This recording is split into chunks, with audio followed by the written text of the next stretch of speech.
What were the advantages and disadvantages of using handheld weapons versus artillery weapons in the Civil War?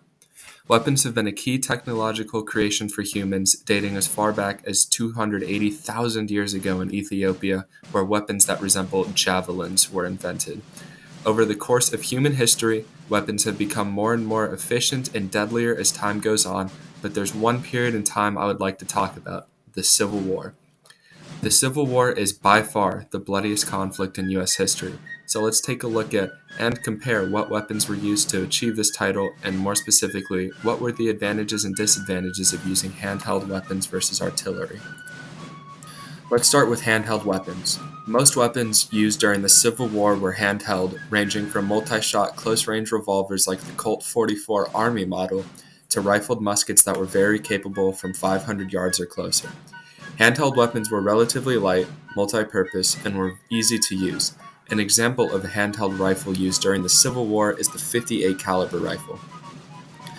The .58 caliber rifle was one of the most common rifles used during the Civil War and was the most commonly used Union rifle.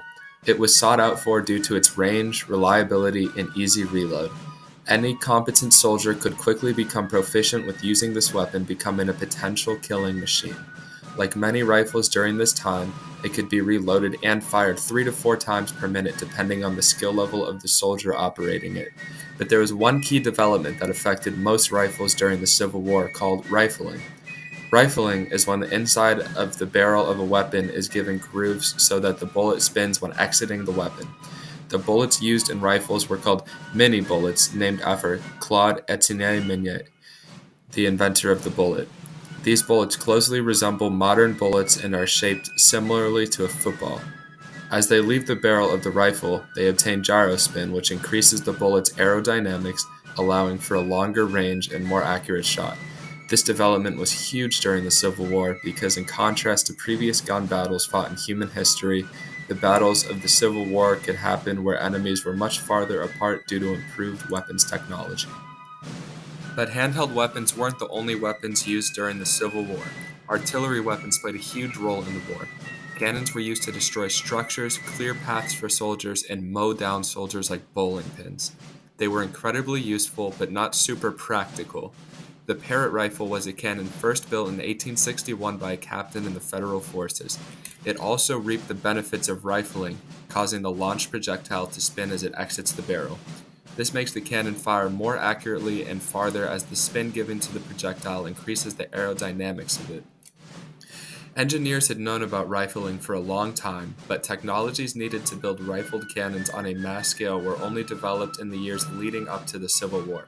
Cannons played a large part in wars as the 10-pound Parrott, the cannonball, could be fired over 3,000 yards by a rifled cannon, which is far further than any handheld weapon could be fired. An advantage of using this artillery is that it could be fired from long distances and cause devastating impact to structures and humans if hit directly. A disadvantage is that cannons were obsolete at very close range, as the operators of the weapon would likely be fighting for their lives if attacked at close range. Most artillery pieces were manned by teams of at least 9 soldiers, though only 2 were needed. Multiple men were needed to sponge the barrel to prevent unplanned explosions, carry projectiles from the rear, ram the powder and shell to the back of the tube, and at least one, the gunner, for each piece was needed to judge the distance and position of the target and aim the weapon.